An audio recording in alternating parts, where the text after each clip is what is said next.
Tabrak-tabrak masuk, rapper kampung tabrak masuk. Meski jauh jarak pandang, coba sedikit mengamuk.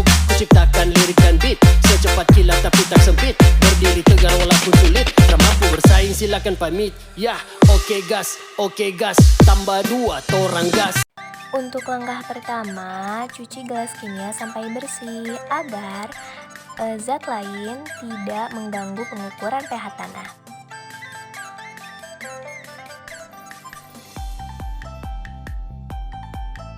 Oke teman-teman, kali ini kita akan mengambil tanah dari 5 titik dekat tanaman lidah buaya untuk dijadikan sebagai bahan untuk penyaringan dan pengukuran pH tanah.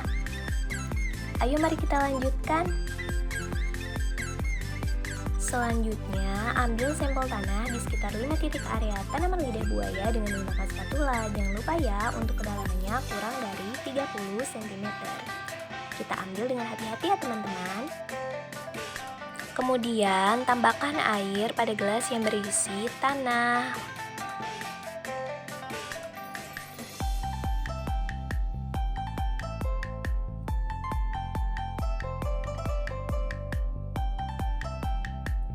Lalu kita aduk-aduk sampai merata. Langkah selanjutnya, lipat kertas saring menjadi 4 bagian hingga bentuknya menyerupai corong ya teman-teman. Hal itu dilakukan untuk menyaring tanah yang akan kita jadikan larutan untuk pengukuran pH. Selanjutnya, basahkan kertas saring dengan air menggunakan 2 jari kita agar tanah dapat tersaring dengan baik. Setelah didiamkan selama beberapa menit hingga tanah mengendap, masukkan larutan tanah tadi ke dalam kertas saring agar tanah tersebut dapat tersaring dengan baik hingga warnanya pun menjadi jernih. Tunggu selama beberapa saat sampai cairan tadi menetes dengan baik sampai warnanya jernih, dan kita bisa ukur pH dari larutan tanah tersebut.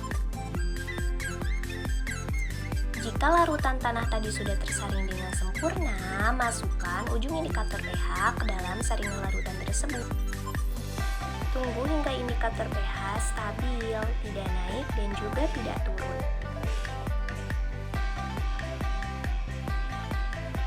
pH tanah tanaman lidah buaya yang kami teliti adalah 6,7. Sedangkan menurut beberapa sumber, idealnya pH tanah pada lidah buaya ini adalah 4,5 hingga 5,5. Maka untuk menurunkan pH tersebut dapat digunakan metode yang pertama, bisa menambahkan bahan organik seperti kompos, kotoran hewan, dan mulsa yang bersifat asam dapat secara perlahan menurunkan pH tanah. Lalu yang kedua, dapat menambahkan aluminium sulfat.